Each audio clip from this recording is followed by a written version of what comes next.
Hello everyone. The dollar turned in a mixed performance overnight as global stock markets turned negative and risk aversion set in, sending the growth-sensitive currencies down against the dollar while boosting the yen.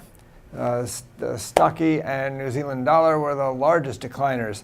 The Canadian dollar, on the other hand, ran counter to the trend, though, ahead of today's retail sales figures, which are expected to show a turnaround from the previous month's decline. The dollar gained against most emerging market currencies, although the Mexican peso and Brazilian real managed to gain. In any event, it looks to me like we've seen the lows in the dollar for now, following last week's Fed shock.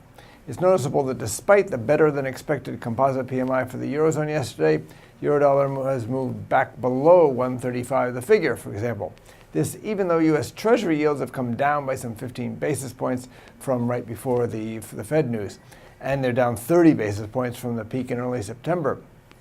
The lower rates should be supporting stock markets and growth-sensitive currencies, but the various Fed speakers who've spoken after the recent FOMC meeting have expressed such a wide variety of views about the economy and about the likely start of tapering that confusion, not confidence, seems to be the main result.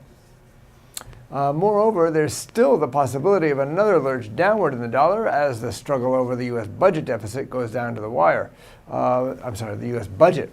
New York Fed President Dudley said the obvious yesterday, that fiscal uncertainties, quote, loom very large, unquote, as Congress tries to avoid a government shutdown and raise the nation's debt ceiling.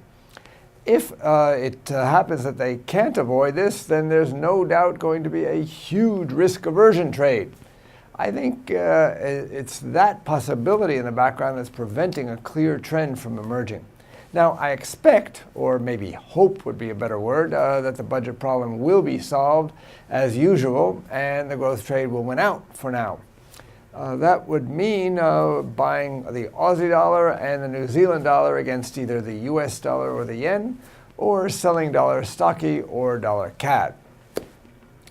As for today, there's an incredible slate of central bank speakers, 5 ECB speakers, 4 Bank of England, 2 Fed, and 1 Bank of Canada speaker, and a partridge in a pear tree. If the recent Fed speakers are any guide, we can expect considerable volatility as they all contradict one another. As for the data, in the U.S. today, we've got the Case-Shiller and the Federal Housing Finance Agency house price indices.